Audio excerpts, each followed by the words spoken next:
This is session 25 of this quarterly series, Philosophers in the Midst of History.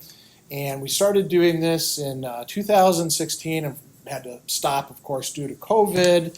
And then we resumed. And the idea behind the series is that each quarter we're looking at a particular philosopher. So at the beginning of the year, we do an ancient philosopher.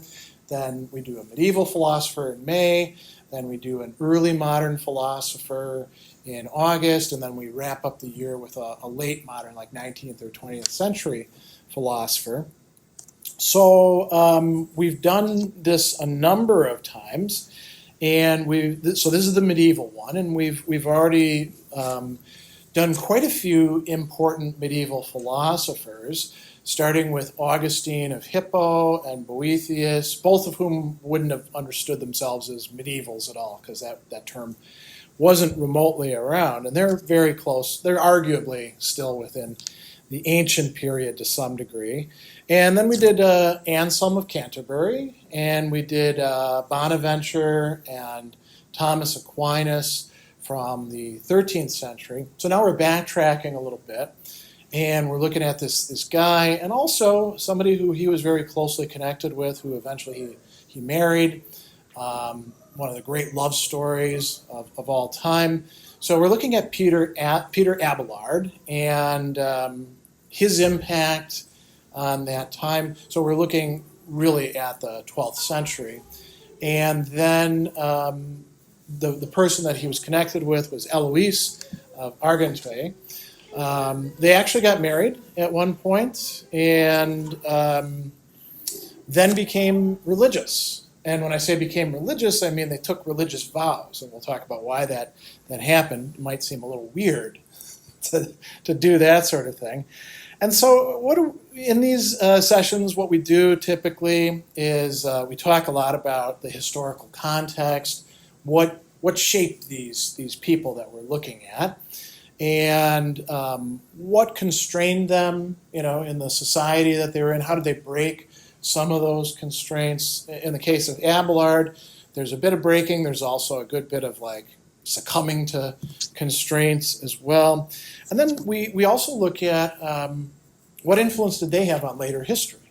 Sometimes it might just be intellectual, but sometimes it's actually influencing politics or society or technology or things like that. So we'll talk a good bit about that.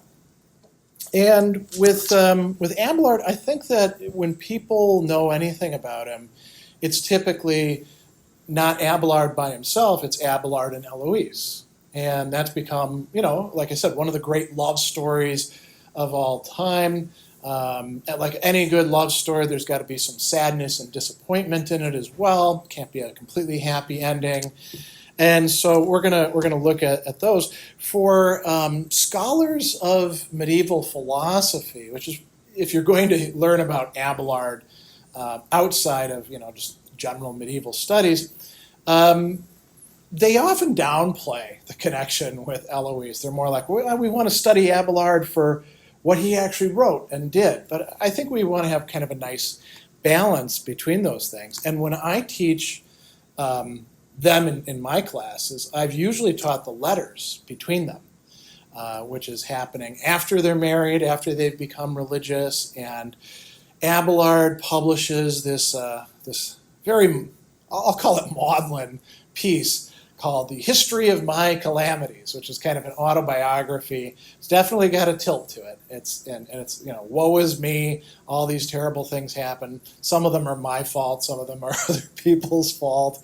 And then Heloise reads it, and she's like, whoa, buddy, I've read your piece, and I definitely have some things to say. And we've got some excerpts from some of her letters that we'll look at in a bit.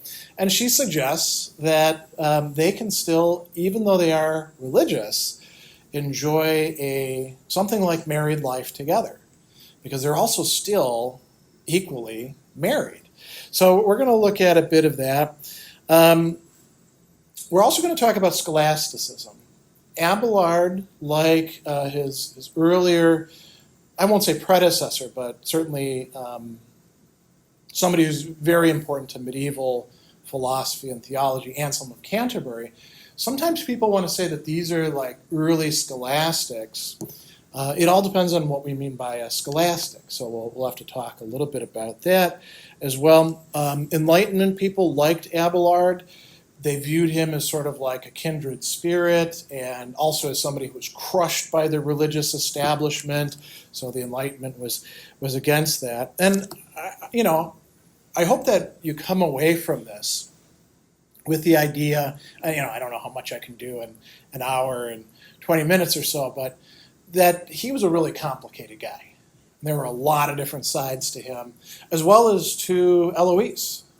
So the way we do this is I do lecture, but at any point if you want to stop me and ask a question or something like that, I'm always happy to answer them, and I'm good at getting things back on track. You're not going to throw me and make me lose my train of thought. And we also record these, so you can see all the previous ones if you want to in my YouTube channel.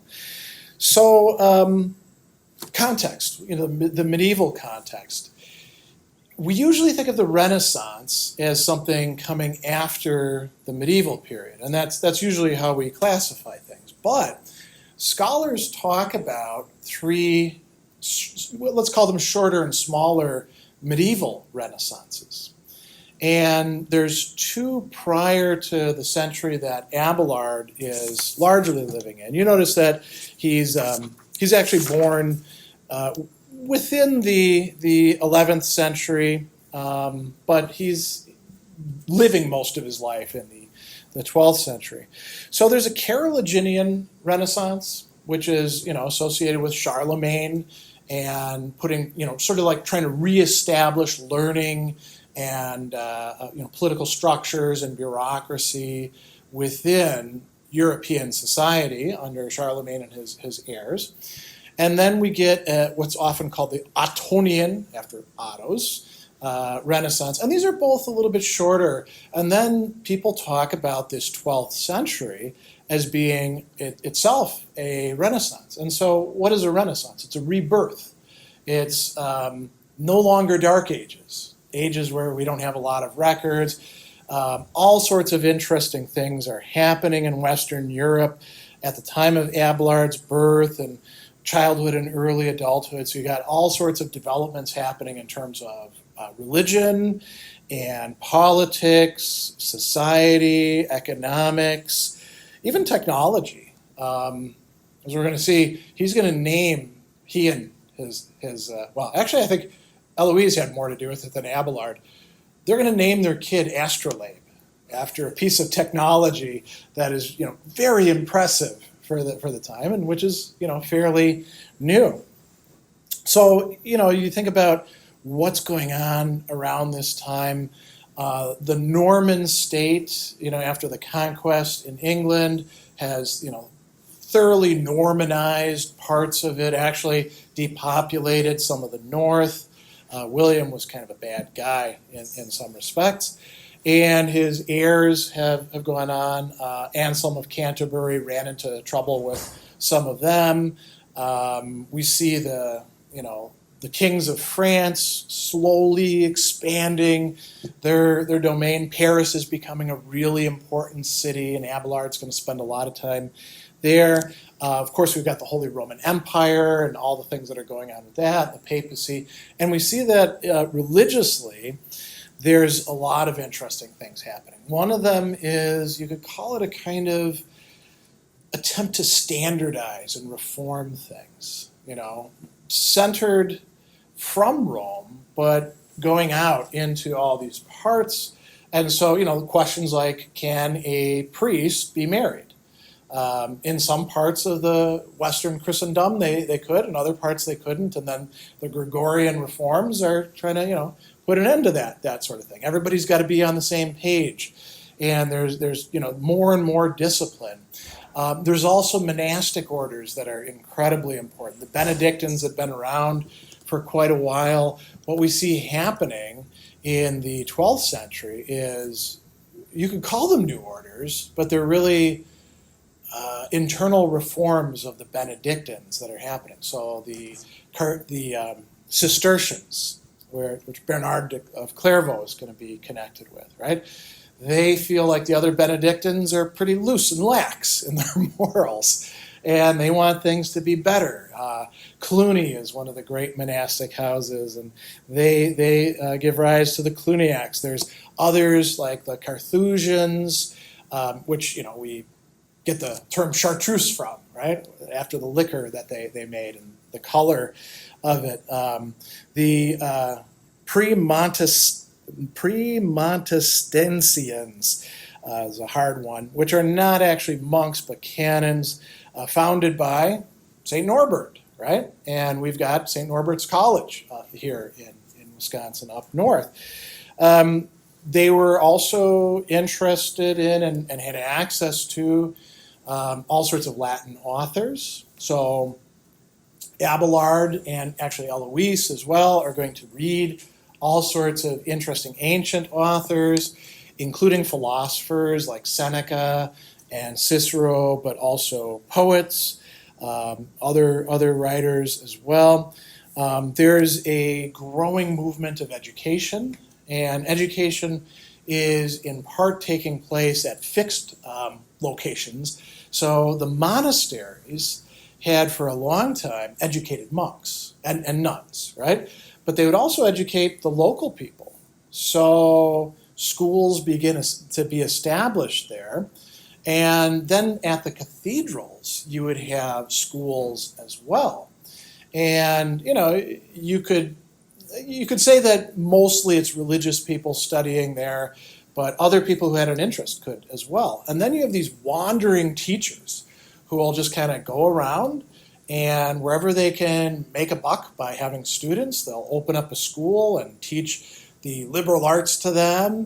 And there's not an awful lot of oversight of them as there is with the more fixed abodes, but they're doing that, and Peter will be one of those people. You could also have private tutors, and that's part of how he's going to get himself in trouble a little bit later on, becoming the private tutor to Heloise. Now, Abelard is born in, you could call it kind of a backwater Brittany. It's way up in the northwest of France. They had their own language. They had their own, which they still, there's still some of that today.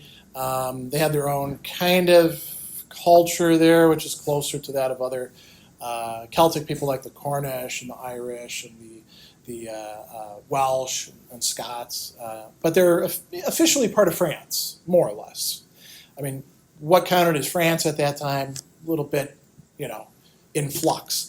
But that's where he's born. And he's born into a kind of lower noble family. His dad is a knight, so not, a baron or a duke or anything like that. But being a knight's not bad, right? And so he's got a decision to make. Does he want to be a knight? He's not that interested in that sort of stuff. What he's really interested in is learning. So he's going to say, I don't want my inheritance. You guys keep that. I want to study as much as I can. And that's going to take him away from his native land, you could say. And so most of his early studies and a lot of his life is going to take place in France, in areas that are much, much closer to Paris. And, you see him getting taught by a number of different people. And he's a really interesting person. So intellectually gifted, very quick, bold, somebody who was charismatic. A lot of the education at the time, the way it often is in many places, was rather traditional, conservative. Let's do this. We've always done things this way, And he's somebody who doesn't have a lot of patience for that. And sometimes that will get him in a bit of trouble. And he'll make all sorts of, if he thinks an innovation needs to be made, he'll make it. He is confident in his own powers. Now, I mentioned Anselm of Canterbury. Anselm was like that too. Anselm is a great innovator. Just to give you, one idea about him. A lot of people in medieval times like to shore up their point of view by appealing to tradition or authorities. So they would say, well, the great Augustine said this, or these church fathers said this. The only person that Anselm in any of his treatises invokes like that is Augustine. And he only does it, basically to say, well, everything I'm saying, it jibes with Augustine. He's not quoting him or anything like that. He boldly puts forth his own stuff. Peter will do something quite similar as well. And so both of them are sometimes called rationalists. They have a great confidence in the power of human reason to figure things out, rather than just having to rely on faith or rely on Scripture or the authorities to tell them what to do. Abelard is also, and maybe part of this is due to youth, but also temperament. He's quite impatient with his teachers. He's the kind of person, and I don't know, maybe some of you have been this person, or you've had classmates like this, or if you teach, you've got students like this, where they're developing much more quickly than the other students, and they don't have time to wait around for everybody else to catch up, let alone the teacher to slowly plod through things. And if Abelard thought that you were wrong, he would let you know. Now, that's it's not viewed as very respectful. He gets into clashes with some of his teachers. Very few of them like him. He actually studies with, we'll just call him a bad boy theologian, as one of his first people. This is Roscelin. And Roscelin gets himself in some serious trouble. At the Council of Soissons, he gets accused of tritheism. And what is tritheism? Essentially saying there's three gods, because Roscelin had this very interesting idea about the meaning of names and concepts. And this is all fine when you're talking about, say, like shoes or meat or human beings, but he couldn't resist talking about the Trinity. And the Trinity is something difficult to conceptualize anyway. All these theologians are writing about it using often metaphorical language, trying to analyze it. If you're what they call a nominalist, and you think that there aren't really any concepts out there, that we're just using names to describe things, and we class things under different headings that just kind of put them all together in, let's just call them baskets that could be quite different from each other. Well, you're probably going to wind up with a viewpoint on the Trinity that says something like, well, technically speaking, Father, Son, Holy Spirit, not actually the same thing. And that'll get you in trouble, right? Very much so. Even today with Trinitarian Christians. But in the Middle Ages, very much so. So he gets in trouble. He recants temporarily, rushes off to England for a while. He'll come back later on. And, we see that Heloise is going to be born before the end or the turning of the century. And then eventually Abelard gets to Paris, and he's studying with this guy, William of Champeaux, at the cathedral school at Notre Dame. And he tells William that William has got some things really wrong. And, I'm smarter than you. As a matter of fact, I've done some stuff like that occasionally as a student myself. But I had a friend in high school who, very, very smart guy.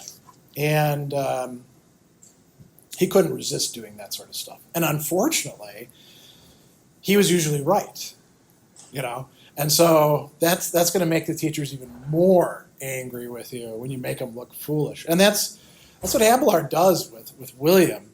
And eventually he's going to set up his own school.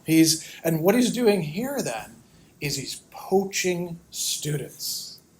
So not only is he like making William look kind of bad, he's drawing students away from William and from other people. Now that doesn't usually go particularly well either. And Abelard is, really having a great time. People look to him as, an important person. He's also composing love songs. Apparently he's quite good at that. And people are, singing them. He's popular for that reason. And so this is, things are going quite well for him. I mean, he's alienating a few people here and there, but things look quite bright. And then he has 2 nervous breakdowns during his life, as far as we know. Maybe he had more, but he definitely has one around 1105, and he returns back to Brittany saying he's exhausted, and he stays there for a while. And then he comes back to Paris and challenges William, resumes teaching at Melun. Eventually, he's going to move his school to the Mont Saint-Geneviève in Paris. He'll make another trip back to Brittany for a while. And this entire time, he's been studying and teaching. You could call it philosophy, but it's also the liberal arts. So in medieval times, there were certain professions that were sort of like the apex. So theology is one of them. Law, medicine, those also have that. Philosophy is sort of on the way to theology. You study it, and you could be like a professor of it, but you're studying it not just for its own sake, but so you can do one of these other things. And it's the same thing with these other arts. So some of these are what we would call mathematical, so arithmetic, geometry, right? They also included music in there, and astronomy. But what Abelard was really most interested in are the ones that have to do with language. So there was what was called grammar, and when we studied grammar, that's only part of what they would study. You would obviously learn how to compose sentences and what's the verb and what's the noun and stuff like that. But how do you practice it? You look at literature. So you read some Ovid, or you read some Cicero, or you read these other people, and you're going to get to know their ideas as a result. So think of it as what we used to call language arts and then literature when we were young, in middle school and high school. That's part of what they're studying. And then rhetoric. What is rhetoric? It's learning how to speak persuasively, and there's a lot of skills involved in that. Typically, we call those speech classes or communications classes, right? Or composition classes. And then the thing that he was most interested in, we often call it logic, but the word for it that was more common was dialectic. And this means making arguments and analyzing arguments and figuring out whether from the premises the conclusion actually does follow or not, those sorts of things. And Abelard was very, very good at that. He actually, makes some important developments. So Abelard is doing that, and then he's going to decide, okay, now it's time for me to study theology. So there's this guy, Anselm, not the same Anselm as Anselm of Canterbury. There are a lot of Anselms, and actually a lot of different names of different sorts. That's why it's always of something. And so Anselm becomes chancellor of the cathedral at Laon, and the same year that Anselm of Canterbury dies, by the way, 1109. And so he's there for a couple of years, and then Abelard's like, well, this guy is pretty important for theology. I'm going to study with him. And same thing happens as with his other professors. He learns some things. I guess arguably surpasses his teacher, definitely lets his teacher know that that's the case, ticks the teacher off, ticks off some of his fellow students, and eventually he's accorded the title of master. And master means now you can officially teach, not just in some school that you make yourself. You can actually teach in one of these official schools. And so here's where Heloise enters the story. So he's in Paris. Things are going great for him. He's very famous. And then there's this guy, Fulbert. And Fulbert is a canon of the Cathedral of Paris. So somebody who's got a lot of pull, you know. A canon is a official. It's not quite the same thing as being like, you know, a priest or anything like that. Canons could be married. Sometimes they were, sometimes they weren't. That was changing too, by the way, as time went on. And he wants tutoring for his niece Heloise. And Heloise is a really interesting person. So she's a bit younger than Abelard. He's in, it looks like his, 30s at the time. There's conjecture about like what year she was born, how old she was when they met. Some people think she was a teenager. Others think she was in her early 20s. But she's definitely younger than him. But she's also brilliant. And brilliant to the extent that she has actually written things. So it's a woman scholar who doesn't have access to the educational institutions because she's a woman. She can't go study at the cathedral. She can't study in a monastery. If there was a good nunnery around where, she did learn some things at a nunnery. She was brought up not as a nun, but at Argenteuil. And so she's learning some things there, like her grammar and all of that. But she can't make the kind of progress that she wants.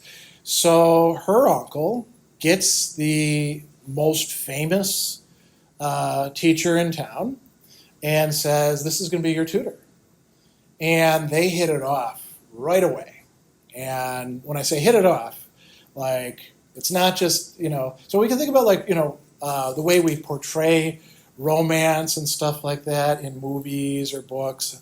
This is more like a dirty romance novel, than the Hallmark Channel or something like that. And sometimes people want to sanitize this, but they were very quickly not just studying together, but they fell in love and they fell in lust, and they're having sex, and they're doing so when they're supposed to be doing their lessons, and so it's kind of a dangerous game that they're playing, and there's a lot of different things that they found attractive about each other. Sometimes we talk about like finding the one for us, right? They were the ones for each other. So, she can match him in intellect. She's younger, of course.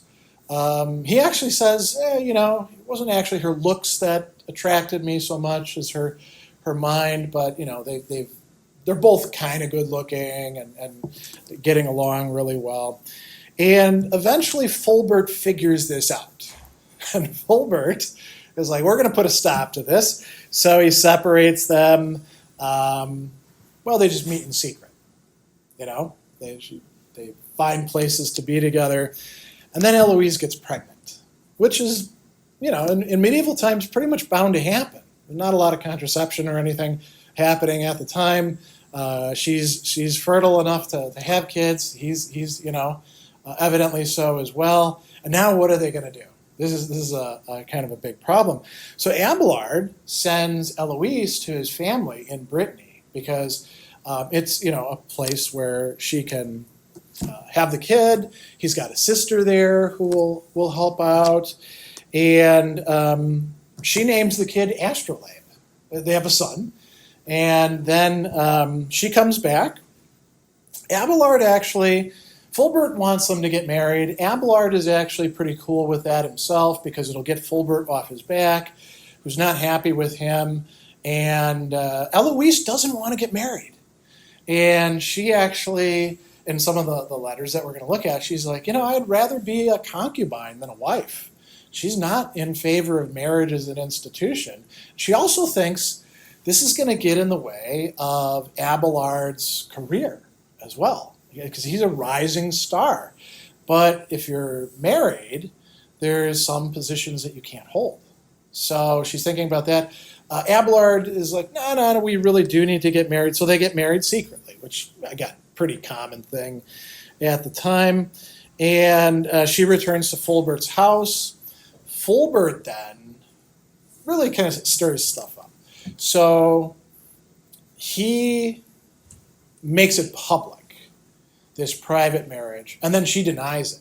And now Fulbert is really mad at her, at Abelard. Maybe they didn't get married in the first place. He's being made a fool of, and he's abusive to his niece. And so Abelard has her sent back to Argenteuil. She dresses as a nun, doesn't take vows at that time. And then this calamity happens. So Abelard is out there on his own. Fulbert has some of his men break into Abelard's room and forcibly castrate him. And so this is a huge blow. You know, it's a way to say, well, you're not having any more fun with Heloise anymore, but it's also a massive blow as far as like advancement. Abelard has been, literally unmanned. He cannot be a priest if he ever wanted to be one, because you have to be whole, right? This is going to get in the way of all sorts of things. Now, the men who castrate him, they get punished. Fulbert gets in trouble, but the damage is done. And what are they going to do? So Abelard goes to the monastery of St. Denis, and he is actually going to take monastic vows. And he urges Heloise to become a nun as well. So you got these people that are actually married to each other, and they can't have sex anymore because of the horrible trauma that's been inflicted on him. And it's sort of a move of desperation in a lot of respects. She didn't have to become a nun, but he wants her to become so. Some people think out of jealousy, perhaps. We don't really know. But she does it. And now this is going to raise some interesting issues. So they're separated now. Abelard is in St. Denis, and he's going to screw things up for himself there. He's allowed to open a school by the abbot, and this attracts some attention of his critics. He's now on a lot of people's lists. He publishes his Theologia Summa Boni, and he gets accused of Sabellianism, right? The heresy of Sabellius, teaching that there's only one person in the godhood. And this is in a synod that's held in Soissons, and there's an official condemnation of his teaching. Now, it kind of irregularly gotten about, like backroom deals you could think about going on, but it's official. And so he burns his book, because that's what you did at the time. And he's allowed to, stay there, but he ticks off his fellow monks.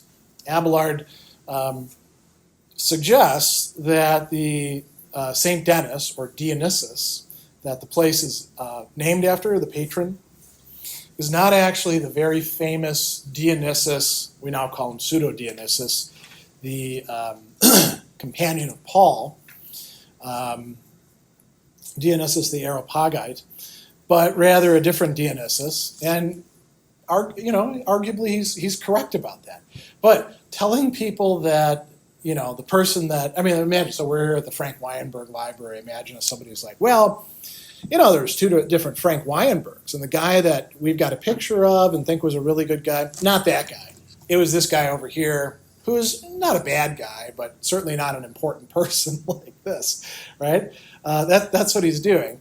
So he's not making friends anywhere, and the new abbot actually wants to get him the hell out of there. And he gives him, this is Sugar, who's going to be an important player in a bit. He gives Abelard permission to live in, quote, whatever solitary place he wished. So he's basically telling him, get the hell out of here. You find a spot for yourself, do whatever you're going to do, and this will be great. We won't have any more problems with you. So Abelard goes out, and he founds first an oratory, a place of prayer.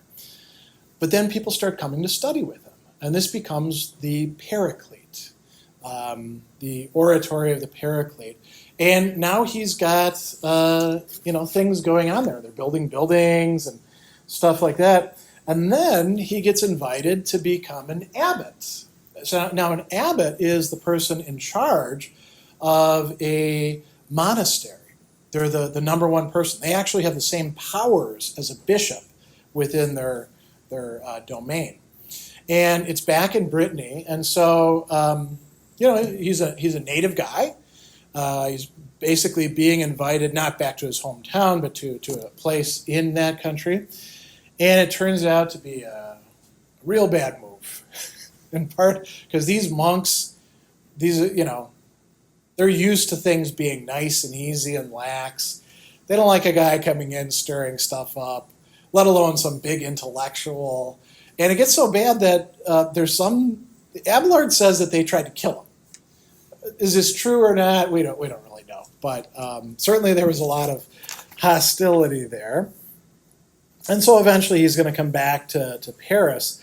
And now this abbot Suger is going to claim Argenteuil, where Heloise is, for St. Denis. And he's going to, some people think, fabricate, maybe there actually was some immorality going on with the nuns. I mean, in medieval times, monks and nuns very often were not people who chose to be monks or nuns. If you were like the eighth kid in the family, sometimes they'd be like, well, you have a religious vocation. We're not gonna feed you, and we sure as hell don't want you around like trying to claim an inheritance, and you're not very good at fighting.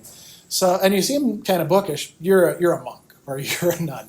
So some of them didn't adapt to that too well, and we don't know what's going on. But in any case, Suger takes Argenteuil away from these nuns, and he doesn't provide for them at all. So Abelard says, well, you can have the Paraclete. You can take all of your friends, your fellow nuns, just live there, and I'll sign it over to you. You can have it. So that's what he does, and he even does a few other things. She becomes abbess, so like an abbot, but feminine, and he provides the new community with a rule, sort of an order of things, justification of the nuns' way of life, and composes some books of hymns for them. So he's pretty invested in that. And then we get this really interesting thing happening. So he writes, as I mentioned, a history of my calamities, and it's a long piece, and it's very woe is me. I mean, if you get a chance to read it, you should, because it's really quite extraordinary. It's autobiographical, so this is how we know about Abelard, right, in large respect. And then Heloise gets a copy of it, and she's like, what's going on here, buddy? I'm a character in this, so how is this working out? And by the way, things aren't as bad as you're making them out to be. And so this is where we get to some of these letters. She is going to make a case to him about a couple different things. One is that, I had a role in what happened. It's not all you. I was just as interested in you. And by the way, I still love you. And I don't just love you with, let's call it pure love and friendship, which couples ought to have for each other. This is something that they actually got from Cicero. I still want you. I know we can't do anything because you're, unmanned, but I still love you like a wife loves a husband. And so I'll just read one thing from one of these letters. So she says, though I knew the name of wife was honorable in the world and holy in religion, the name of mistress had greater charms because it was more free. The bonds of matrimony still bear with them a necessary engagement, and I was unwilling to be necessitated to love always a man who perhaps might not always love me. True tenderness makes us to separate the lover from all that is external to him, and setting aside his quality, fortune, and employments, consider him singly by himself. And so, she's talking about what it is to really be in love with somebody. And then a little bit later on, she's essentially going to say, we can still be husband and wife. Obviously, we can't have sex. And you took religious vows, and I took religious vows, but our marriage is just as real as those religious vows. We can live as husband and wife and still be religious. It's sort of like saying we can have it all. And he rejects it. He's like, no, see, we got ourselves in trouble. We need to put this aside, move on. I'm already doing so. That's what you should be doing. And she makes a couple different appeals to him. You notice that she says, this is from letter 4, what aggravates my sufferings more is that we began to be miserable at a time when we seemed the least to deserve it. When we gave ourselves up to the enjoyment of a criminal love, nothing opposed our vicious pleasures. Scarce we had retrenched what was unlawful in our passion and taken refuge against that remorse which might have pursued us, but the whole wrath of heaven fell on us in all of its weight. Right? We were separated from each other, but I can, we obviously can't have conjugal love, as they called it back at that time, but we can have everything else that a married couple has. And it's really kind of sad to see. Abelard turns her down. It doesn't end their friendship. She actually then accepts it, and she's like, all right, I'm in charge of these nuns. I'm going to ask you questions. You're going to help me out as a theologian answering these questions that I have, and she just kind of carries a torch for him the entire time. So, that's not the complete end of those, but that's the end of their love story, the things that people really know them for. Now, I've been talking actually quite a bit.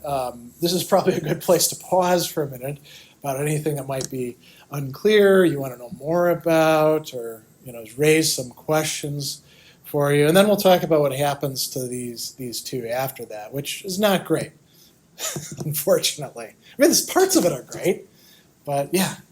So what was he most known for? Oh, at the time or later on? Both? Okay. So that's actually a great question.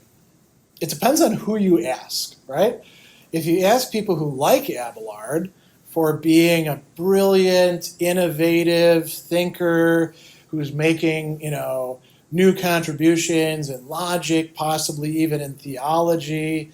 Now, if you don't like Abelard for corrupting the youth, sort of like Socrates, of European Christendom and teaching false doctrines and living a debauched way of life that clearly is going to lead to no good end. And so there are people like Bernard of Clairvaux who are essentially his mortal enemy, and the way that they view this guy, I mean, seeing what happened with him and Heloise, they're like, yeah, this is the sort of thing that happens when you got a guy like Abelard. As a matter of fact, Rosalind will later on write Abelard a letter where he's making fun of him for having been castrated.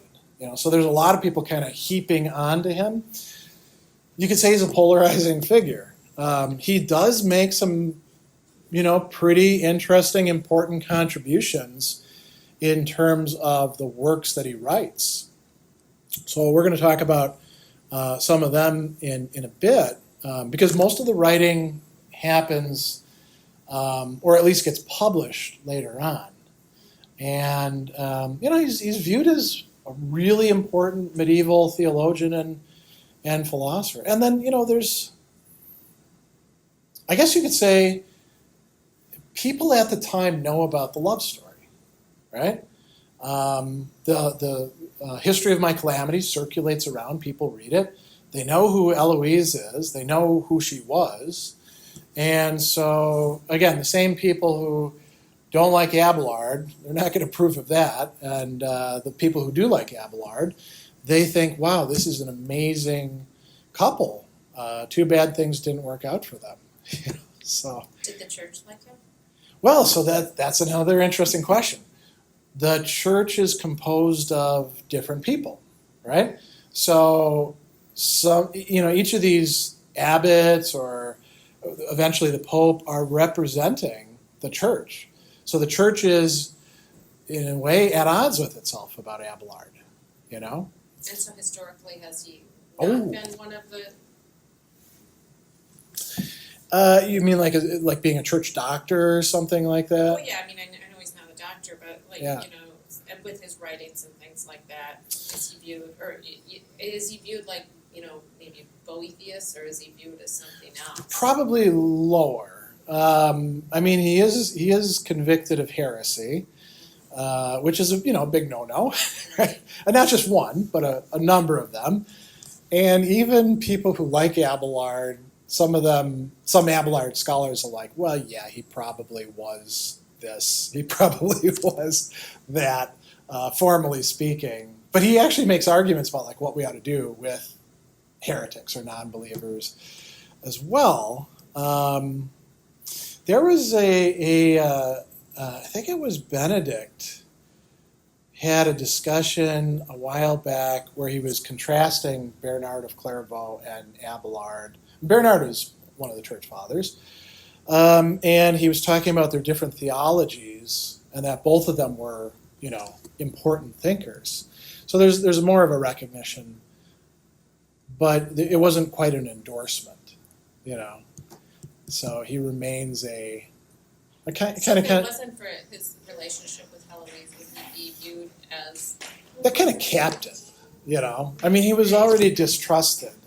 And then she was right. What's that? Then she was right when she said she didn't want to marry him because that. Well, They partly. did cap him. Yeah, I mean, well, I mean, they're having sex, though, and they had a kid. So if you're doing that, people kind of figure that out, right? Oh, no, I know So- that. But she said she didn't want to marry him because it would cap his career. And Oh, right. it ended up capping his career anyways because Oh, yeah. I don't. Because of the castration. Yeah. Yeah. And other people coming down on him for other things, yeah. I mean, when we talk about somebody getting in their own way, Abelard was also a guy who got in his own way. He couldn't be diplomatic with people that he probably shouldn't have made look foolish, teachers. He didn't have a filter. Yeah, and no, this is kind of a digression, and I'm hesitant to take any sort of position on this. There's always people who want to make psychological diagnoses of historical figures, and it's kind of a tricky thing to do. We don't have enough information. It's not like you could bring him in to talk with a counselor, but some people have thought that maybe he was bipolar or narcissistic, He certainly did seem to have the manic side, of the bipolar disorder. So that might have been a contributor to things as well, but we don't really know. I mean, with a lot of these medieval figures, we know so little about their childhood and adolescence. So, any other questions, issues, comments? Or you want to hear about what happens to this poor guy? All right, so, well, he's going to publish a number of works, as I just mentioned. So one of the really important ones is called the Ethica, or Know Thyself, Scito te ipsum. And he's analyzing the idea of sin, or transgression, and he's going to make some interesting contrasts. Again, contrasts that Anselm had also made between, the medievals really liked legalistic approaches to things, and action was right or wrong, and the action itself is a good or bad action, and if you did the wrong thing, you could fix it by certain number of prayers, which you could hire monks to do for you, and this is where a lot of money for monasteries came from. Or you could go on crusade. The crusades are going on at this time, right? That's one way to deal with that stuff. And Abelard is maybe more than even Anselm going to say, what really matters is the person's will and their intention, what it is that they think that they're doing and why they're doing it. And so, you can do something that ends up being a wrong action. He has a really interesting example of, imagine a brother and sister separated at birth, don't know each other at all. They meet, fall in love, have sex. They're committing incest. Incest is wrong, right? That's a bad thing. But they're not guilty in the same way that people who are like, yes, I want to do this, I know it's the wrong thing to do, would be guilty of. There's no knowledge of it. So even though it's a bad action, it doesn't carry the same weight. And he'll say this about a bunch of other things. One of the key questions that doesn't just come up in the Middle Ages, but if you have a wrongly formed conscience and you think that something that is bad is actually good or okay, are you responsible for that in following your conscience? And Abelard would say, you're okay. You should try to be well informed. If somebody comes along and corrects you, okay, now you don't have a pass anymore. But if the intention is really what's most important, then maybe some things that we punish people for, we shouldn't be punishing them for. So that's one key thing. He also writes a dialogue between a philosopher, a Jew, and a Christian. And this is sort of like, an exchange about not just ethics, but how do we know that there's an afterlife? Or what rituals should we perform? And the philosopher means like a pagan philosopher, not somebody who doesn't have any beliefs at all. He writes a commentary on St. Paul's letter to the Romans and talks about the meaning of Christ's life. He writes some new drafts of his theology. There'll be a couple more iterations of it.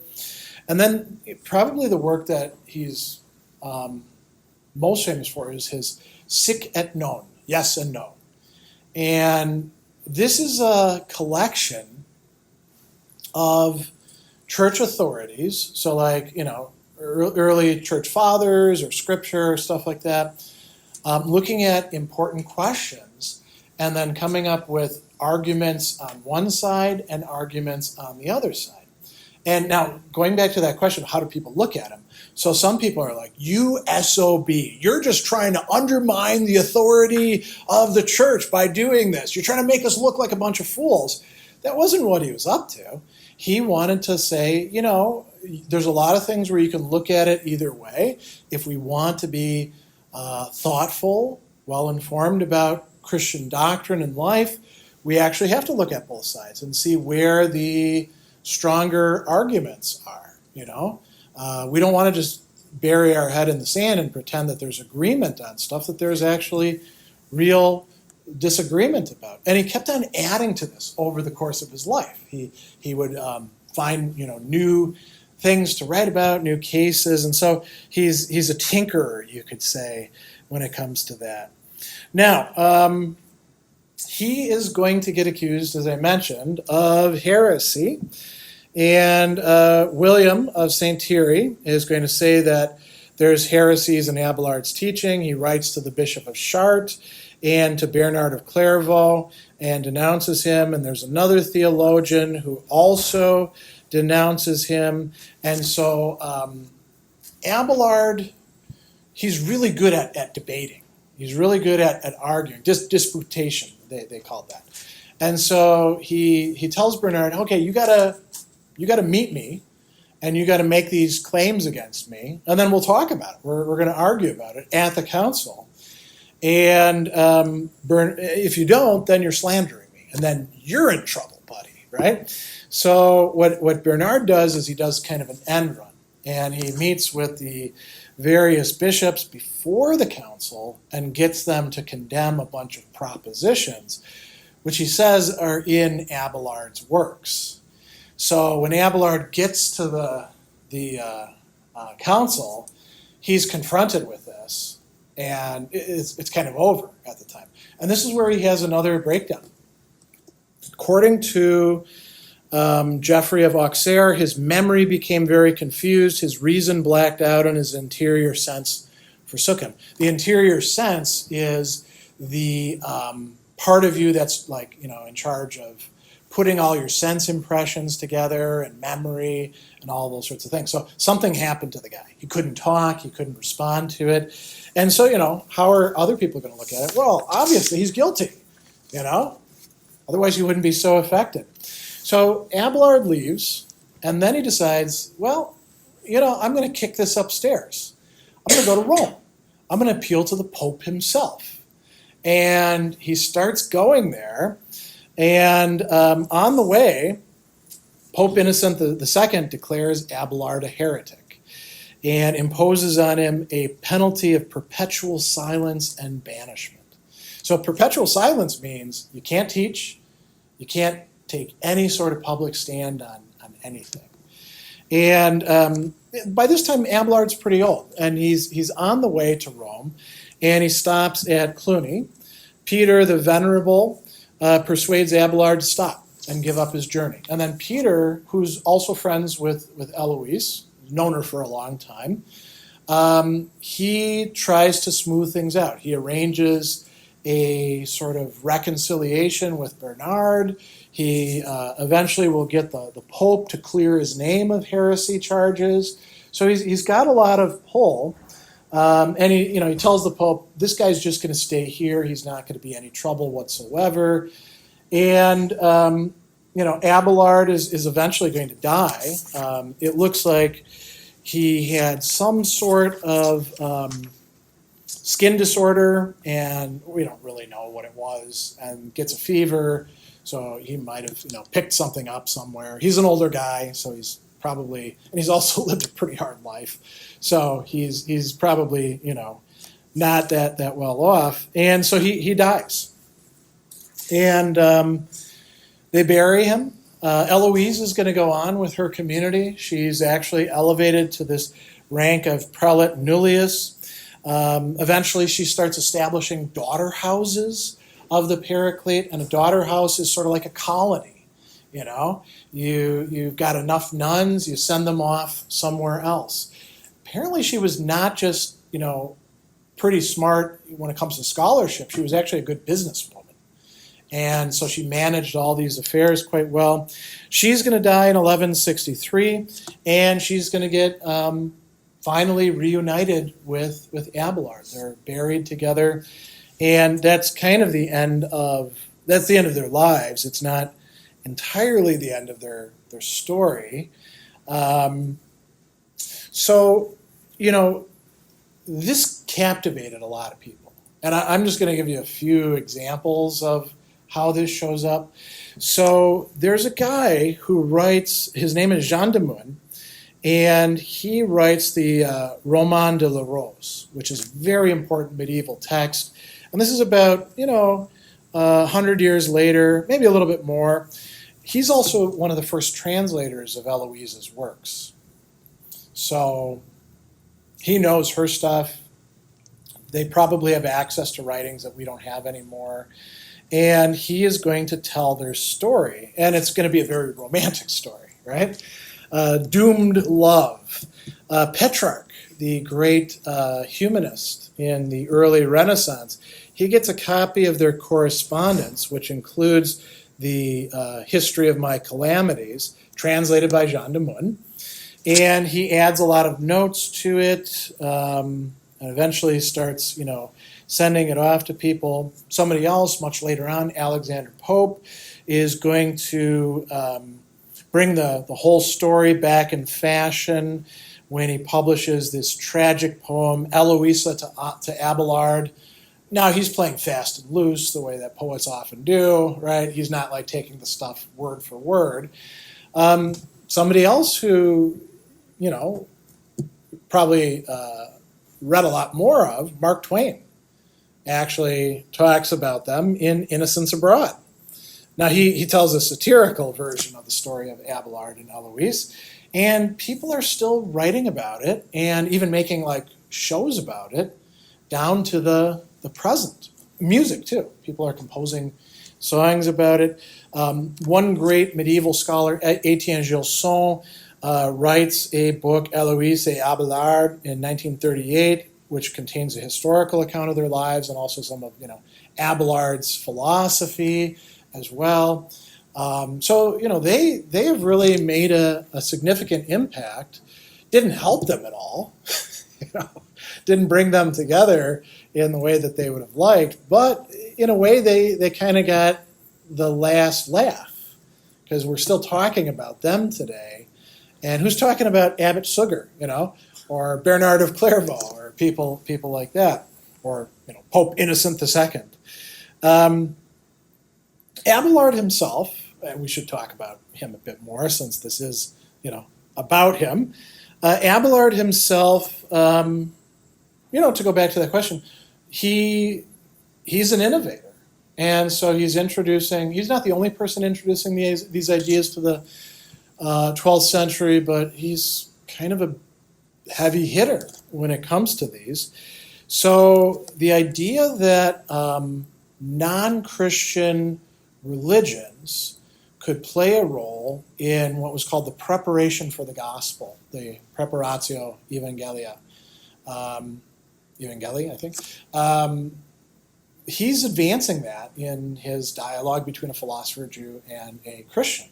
And it was a big question, what should we do with these Jews in Christendom at the time? And Abelard is for tolerance, and this even extends to, what do we do about the Muslims who are a much greater cultural and military threat? They're fighting crusades against the Muslims. Anti-crusade.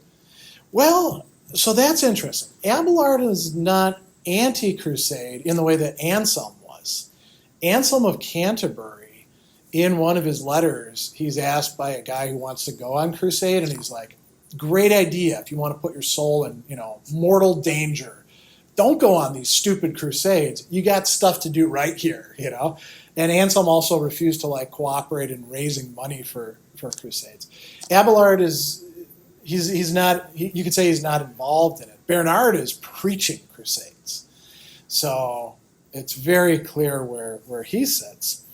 So there's that whole aspect of, issues that become important for us, religious tolerance, but also, this idea that philosophy, even pagan philosophy, could be a preparation for Christianity. Abelard is pushing that, and he's not the only person doing that. Clement of Alexandria, a church father from the early church, he actually says that Greek philosophy is for the Greeks what the Old Testament is for the Jews, a preparation for the gospel. Different formats for different peoples, So it's got a good pedigree to it, but it's not a very popular position at the time. Particularly, didn't St. Augustine look at Plato? Yeah. Didn't a lot of people go back to Plato? Well, so most of the thinkers, it's not Plato as such that they're going back to. It's Platonism, which is broader and has had, centuries of development. Most of these thinkers are pretty Platonic. There's some Aristotle that they had before the translation projects bring Aristotle in Europe, after the translators in Spain put it into Latin, but that's coming later on. So you can say that, everybody's got some secondhand Plato. And they're getting it through other people like Porphyry or Seneca. Seneca tells us about Plato and Aristotle. Cicero does as well. Virgil. What's that? Virgil, did they say? Yeah. And as you mentioned, Augustine is like the guy, nobody's going to say he's the official church philosopher, but he's pretty darn close, The trouble with Augustine is he said so many different things that, as Etienne Gilson said, you can always tell when you run into an Augustinian, but you never know what he's going to say, right? It doesn't have the internal consistency of like Thomas Aquinas or Bonaventure later on. Augustine is actually, Maurice Blondel has an article that is called in translation, the ever-renewed fertility of Augustinian thought. Because there's so much stuff that you can dig into, and it's so rich, you can always find more stuff in it. But it might not all fit together. Or at least not the first time. Yeah. Well, even after years and years and years, quite often. Another thing, trying to think about the Trinity. Abelard obviously is not the only person doing that. Anselm of Canterbury has works on that. He actually was against Rosslin, who gets condemned. There's all sorts of people sort of debating about, like, well, what can we know about this really tricky doctrine, and how can we, not fall into heresies regarding it? It seems like you have to be, condemned to death or something to make any progress. I mean, if you think of Socrates or Jesus or St. Paul or... Well, I mean, some people did okay. You're right, there are quite a few who... Boethius is another good example, right? Seneca, Cicero.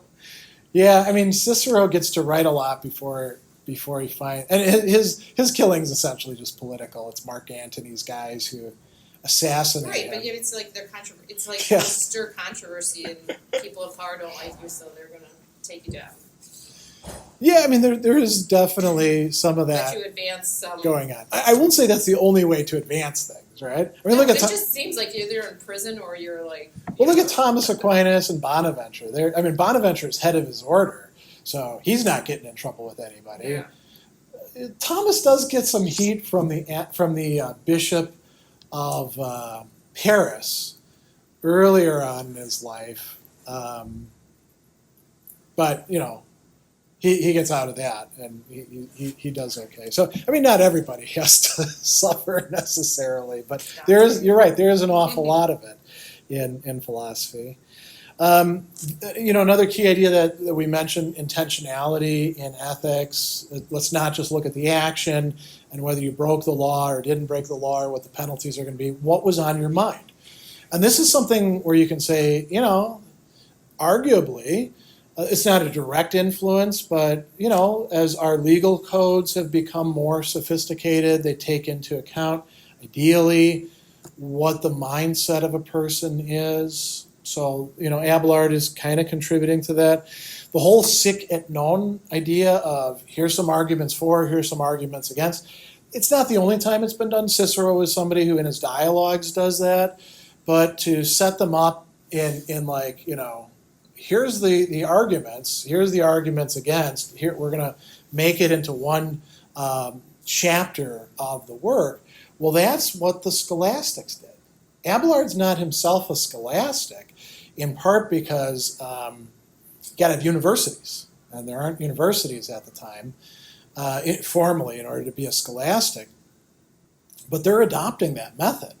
You see that in Bonaventure, you see that in Thomas Aquinas, and so many other people where they're like, okay, let's consider a question, does God exist or not? Here's some arguments for, here's some arguments against, and then I think this. That's a typical scholastic method. Abelard is going to get kind of sidelined in part. He's an important figure, right? And he's got a lot of interesting ideas. But when Aristotle does cross into Christendom from these translation projects that are being carried out in Spain by Christians and Muslims and Jews down there, the rediscovery of Aristotle and the impact on the 13th century is going to make Abelard and also people like Anselm before him a little bit less important. So there aren't going to be Abelardians, and there aren't even really going to be Anselmians.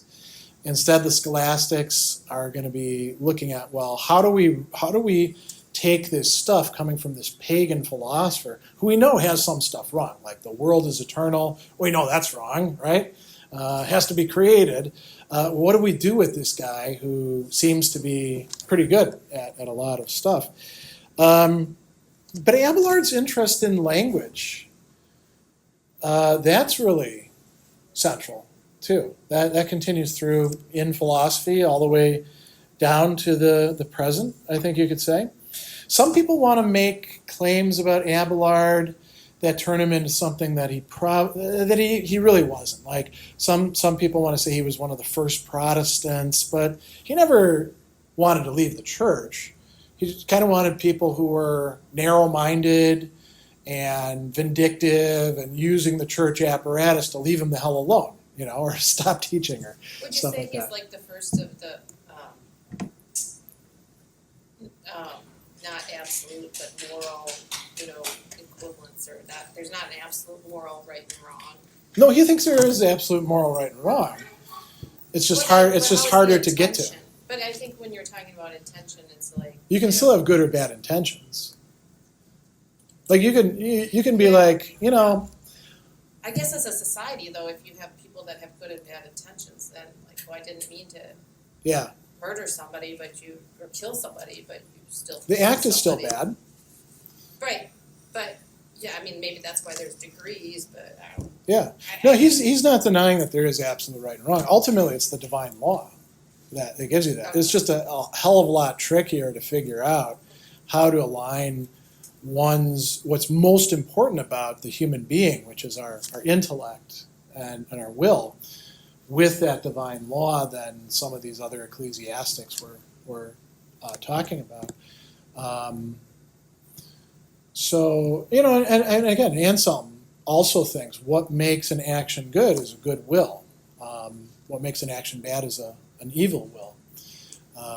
That's, or injustice and justice. That's entirely within the will.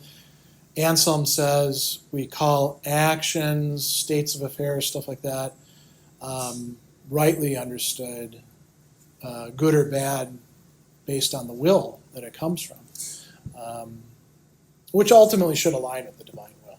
What Anselm says, we should will what it is that God wills us to will, which sounds a little circular, but actually you can sort of plot out. But coming forward to Abelard, yeah, you can say he's got more sensitivity to how easy it is for us to screw things up. Doesn't seem to make him more tolerant towards his teachers. I suppose you could say he thinks they should know better. During the Enlightenment, they really picked up on Abelard, and they're like, look at this poor bastard, persecuted by the forces of superstition and all that. Abelard was kind of a jerk. He did make a lot of his own trouble for himself. He probably could have not alienated quite a few people that he did. I don't know that he's the hero of Enlightenment. Certainly not Enlightenment versus religion, right? So that doesn't really work, I think. But he's a complex guy. A lot of good things to say about him, but he's got some faults too. Don't we all? Yeah. And I guess the question is, well, how do you balance these, or what do you do with them?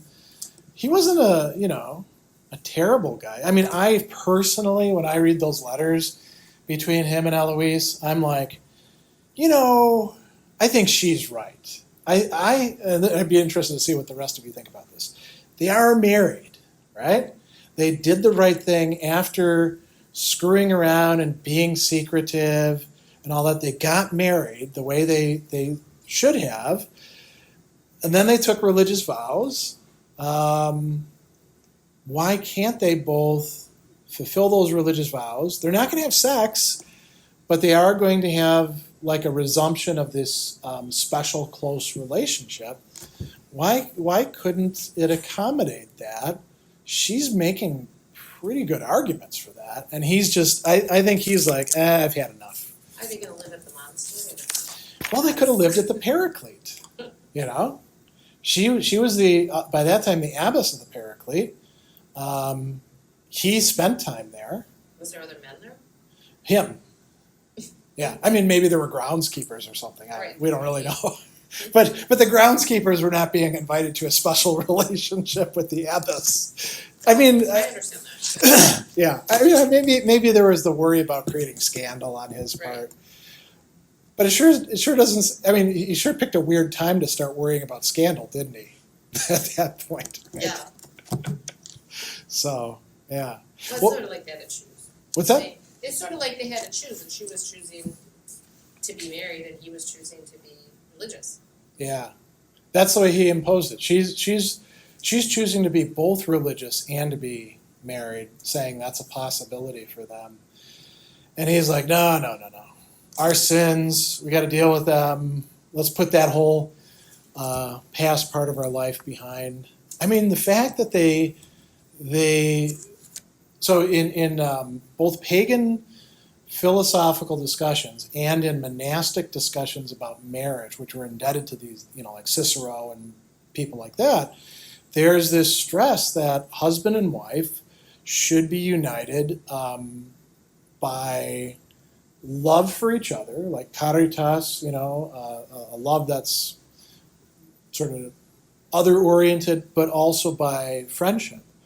And she's proposing they can have that. I mean, she's also, I guess you could say she is also proposing that they have kind of a erotic or romantic connection, which just won't be sexually fulfilled, but will still be part of it. But he doesn't even seem to be all that keen about the friendship part. I mean, he certainly provides for her, but he writes to her. But it's more like, I'll help you out with your nuns on the basis of a past closeness, rather than like a present and future closeness. But she gets him buried. She gets herself buried next to him, so they're reunited at least that way. Do we know what happened to the son? Oh, astrolabe. Yeah, we know a little bit about it. So he himself also becomes a teacher, and He must have been brilliant too. what's that? He must have been brilliant too. Yeah, I mean, that's a good. I mean, if you've got a brilliant mom and a brilliant dad, probably good intelligence genes, and then you're hearing all these stories about him too. But they didn't get to. He didn't get to spend time with them at all. It was Abelard's sister who took him. Yeah, and I mean, so that might have been a bit tough and traumatic. And obviously, hearing about your crazy mom and dad and all the stuff that they did, that must have been something. And his name comes up in some documents, and the Abelard scholars are like, "Who the hell else is going to be named Astrolabus? It's got to be this guy." So, yeah, but he seems to have had kind of a, humdrum existence. He didn't do anything super special or anything like that. But that might be better for him than the wild. Notoriety. Yeah. I mean, that might have been something he had to deal with too. I mean, if you're the only person in all of Western Christendom named after an astrolabe, and people know that, that's Abelard and Heloise's kid, there's no way you're going to get away from that, right? It's almost like being a celebrity kid today. So, I mean, maybe you hang out with illiterate people and they don't know, but I think everybody else would. Well, any other questions, comments about these kind of wild people? I know this is supposed to be officially just about Abelard, but I don't think you can talk about Abelard without Heloise in there. Intertwined, it sounds like. What's that? Pretty intertwined, it sounds like. Yeah, that's funny because my grandfather, you're very welcome.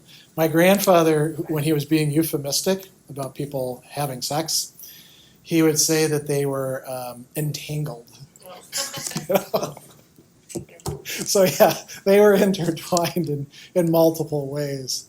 Think about this. This is a story that covers the gamut of the most bodily carnality all the way up to let's talk about the Trinity, right? And everything in between, which is kind of cool, Real human life. Yeah, living large, as we could say, right? These two. And who knows what she would have become had there been more opportunities open to her as a woman. I mean, she couldn't go to the schools. There were other medieval abbesses who, around the same time, think about Hildegard of Bingen, right? Who are writing works that we still have and made some really serious contributions. maybe someday we'll discover lost works of Heloise. Who knows? So, well, if you don't have any other questions, I'll just say thanks for attending, and another fun session.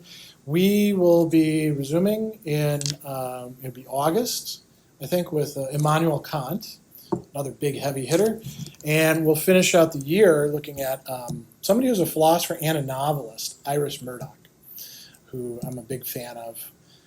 That'll be in November.